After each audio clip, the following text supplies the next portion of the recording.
We're focused on providing Ukraine the capability that it needs to be effective in its upcoming anticipated counteroffensive in the spring. And so we're doing everything we can to get them the capabilities that they need right now to be effective on the battlefield. And that includes sending billions of dollars in tanks. What it doesn't include, at least not right now, F-16s and also long-range missiles. Let's bring in Paul Rieckhoff. He is a veteran and national security political analyst, also the host of the Independent Americans podcast. Paul, good to see you this morning. So the Biden administration says they're resistant right now on sending F-16s, long-range missiles. Where do you stand on this? Well, that's what they've said before, Marnie. I mean, you and I have been talking for months now. And initially, they were reluctant to send HIMARS missile systems. They were reluctant to send Abrams. And now they're reluctant to send F-16s. And it's become kind of a game of mother may I for Zelensky and Ukraine. They ask for something, and Biden and the U.S. say no, no, no, until they say yes. And there are signs now that Poland may be leading the element in sending F-16s ahead of us.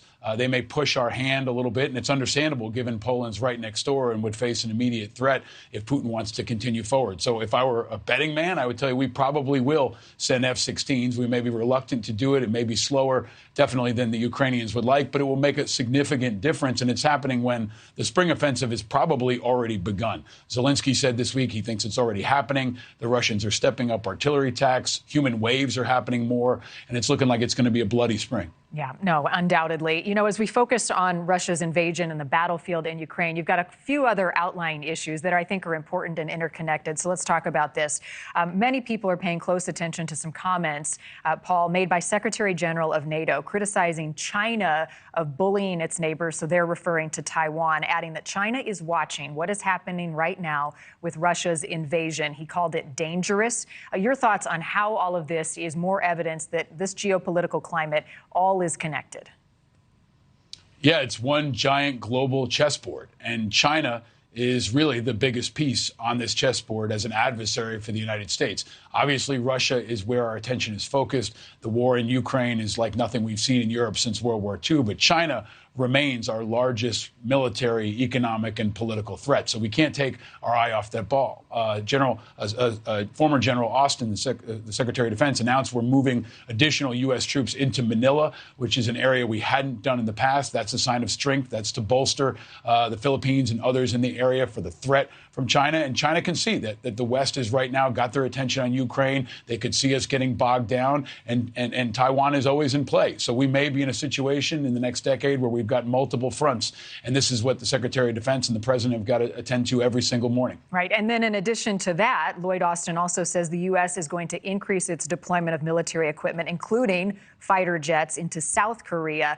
This comes on the heels of threats from North Korea warning the U.S. of, quote, overwhelming nuclear force as they ready counter drills as South Korea is conducting some military exercises. What do you make of this escalatory talk? Yeah, I mean, it's an increasingly dangerous world. And I think we've seen that the North Koreans, the Chinese, and the Russians want to test America. They've seen us get bogged down in places like Afghanistan. And frankly, they've seen us divided internally. They've seen us divided politically. They've seen us divided on Capitol Hill. They've seen the rise of extremism here in the U.S. And enemies are going to test America. We have to understand that's going to be a constant threat. It can come from all sides. And I think it underscores why we need to be united as Americans in our national defense. And in Washington, we need our politicians to get along. All the infighting needs to stop when it comes to national security, because in that realm, when we're talking about nukes, stakes don't get any higher. Right. And we have seen, at least as of late, some diminished, not support, but wanting more of an understanding of where all of the money is going, where the military might is going from the United States into Ukraine from Americans who are questioning the status as this thing could draw on. What do you say to people who are concerned about America's support financially for Ukraine right now, given the fact that we're going to have to put in a lot more until this thing ends?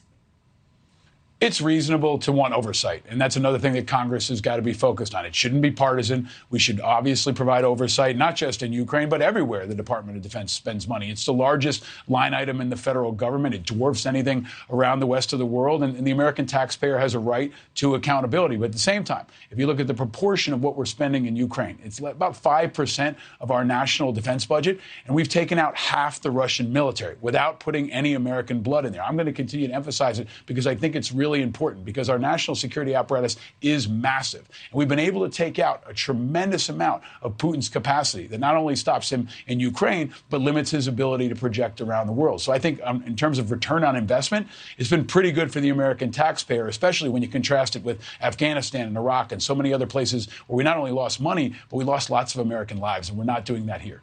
A lot of serious issues at hand. Hey, let's have a fun moment real quick before I let you go. We're all getting ready for the Super Bowl. The big news on Tom Brady retiring. Do you think this one sticks?